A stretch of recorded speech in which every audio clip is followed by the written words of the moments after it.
source that came through very clear. Good. Alan, do you want any setup for you and Andrew before I jump into the slides for Axios SmartBrevity?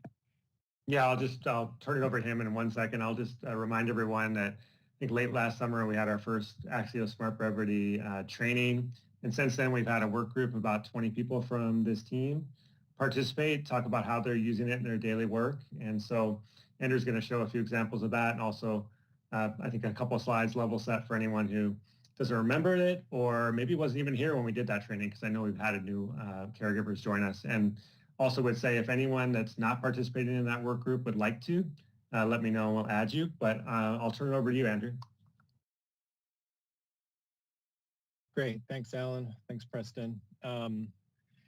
So as Alan mentioned, he's been taking us on a journey with SmartBrevity. It's a tool by Axios, which is a news organization, and they found that most of the words with their heat mapping and with their analytics, most of their words that they're writing were not being read. And from that, they ended up developing a new sort of style of writing, which, as their tagline says here, say more with less and punch through the noise. So let's take a look at how they do that. So next slide. So first of all, the question is, why is this important? We all know that people are busy, that people are reading our emails that we're trying to communicate with.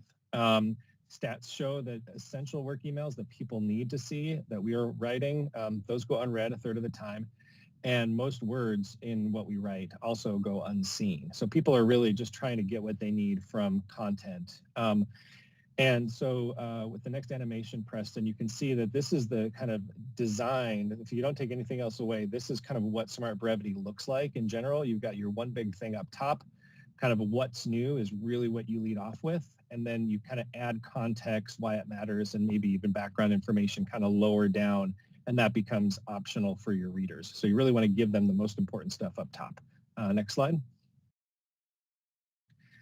So if you just look at this little graphic that's going here, this kind of shows you the before and after.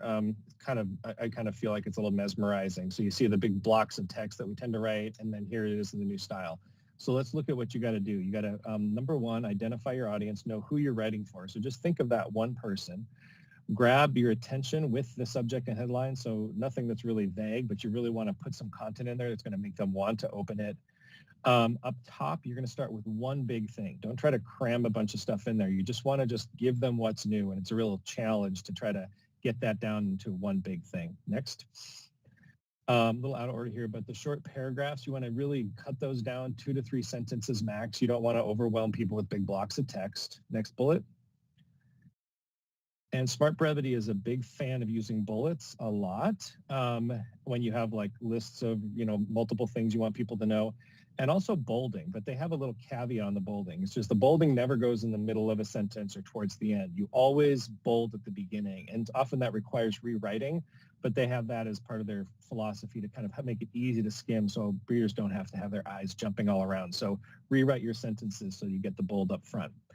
Then you want to put why it matters, which is the context, next. And then if you need to, if you have room, the last thing would be, next bullet, to go deeper. So any background details are optional. So now let's take a look at like a before and after for one of our Providence emails. Next slide.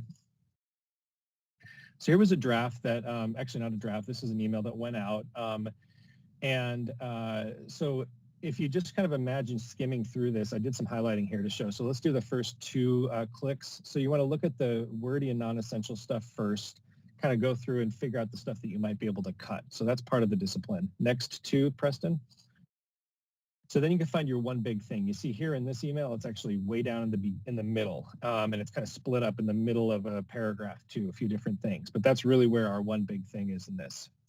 Why it matters is going to be, around a couple different spots a lot of the time. And then most interestingly, next, Preston, going deeper in the background, you see the way that we write a lot is we put a lot of the background stuff up top, and we hope that's going to like draw people in. But really what it does in a SmartBrevity standpoint is it really kind of loses people, and they might not even see that third paragraph there.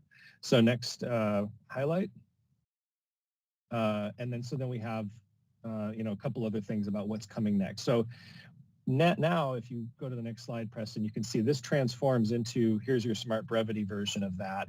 A lot more white space. You can kind of skim and you can see if you want to know why it matters, where to look. And there's your before and after of kind of how you can revise something in a SmartBrevity format.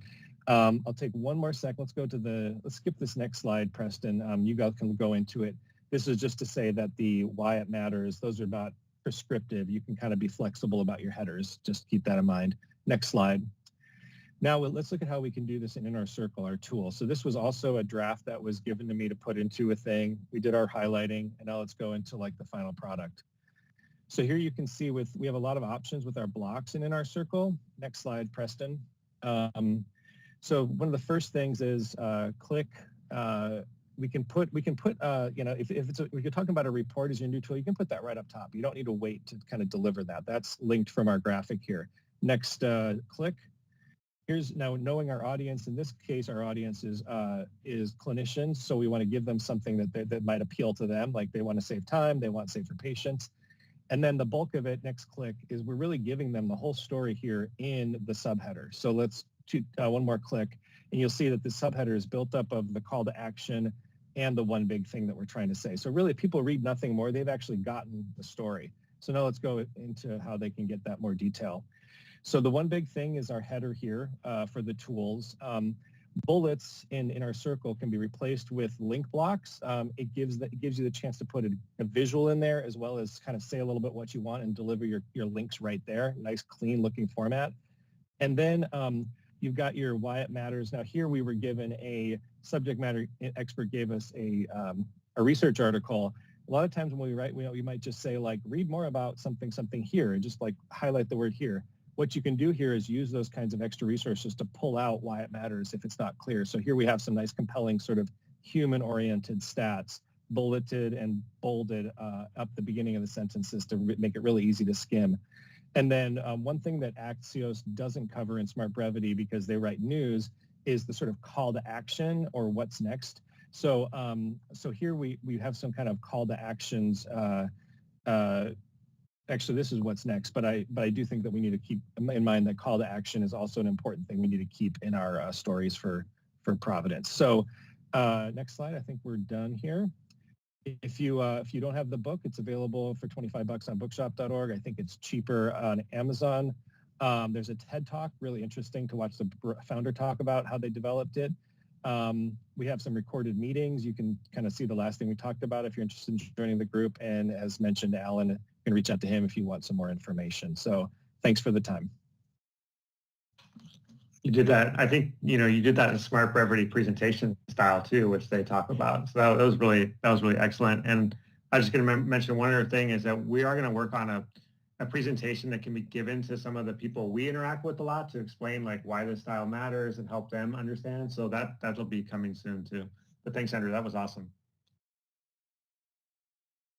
Thanks, Andrew.